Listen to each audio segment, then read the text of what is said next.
Mike, I'm sure you're okay with the random rain out here and there. It gives the guys a little bit of extra rest when they might need it at this point in the schedule. But back-to-back, that has to set up a logistical nightmare for you and Davey going forward as far as setting up the rotation. What's it like? How challenging has it been having these last 2 days off because of the elements? Well, the way the schedule is nowadays, there's when they've added a few extra off days, it's really kind of inconvenient to have an off day. Obviously, July or August, if you get rained out and you've played 20 games in a row, there's nothing wrong with that. It's like an added day off. But these when you're coming into a big series, we had we had a nice win. To plays in town, we Diamondbacks bad that one day. We had some momentum coming into it, and then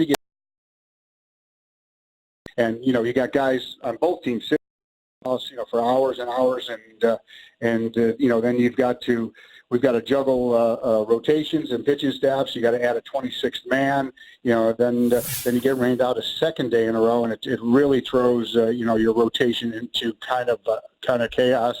And then you add the layer of the incident that the injury that Max had during batting practice, and it throws a different layer at you. So yeah, a lot of things that go into planning for and after a rain out, and to get two in a row, and to have iffy weather for another day or so is always something.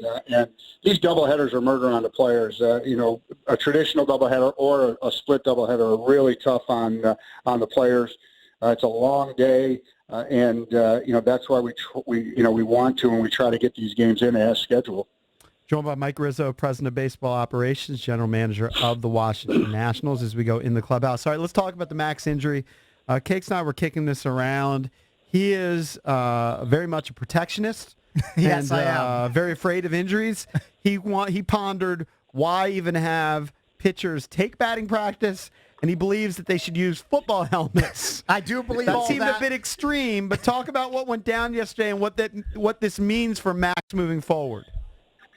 Well, first of all, Max I consider himself an athlete. So, he's actually a really good athlete, a good hitter, a good defender, and a good fielder. So, it was a freak accident. Those things happen. But, we like our pitchers take a lot of batting practice. Max takes his batting practice on the field the day before he pitches. He's a creature of habit, and that's his routine. All of our pitchers take batting practice on the field quite often, and if they're not taking it on the field, they're taking it in the tunnel. So they hit a lot. It's part of the game that they play. The relievers not so much, but the starters do take routine batting practice. I just think that it's a big part of the game. Sure. A strategic sacrifice bunt when you need it, helps your own cause as a pitcher, and the timely hit also helps every so often too. So I just think that you can't bubble wrap these guys. You've got to let them roll and be athletes and be competitors that they are, and sometimes these things happen. So what does it mean for Max moving forward? Will he be on the mound tomorrow or the next day? What's going to happen? Possibly tonight for the second. Well, he's scheduled to pitch tonight. We saw him at the end of the night yesterday. He had a bandage and a splint on his nose. It was broken.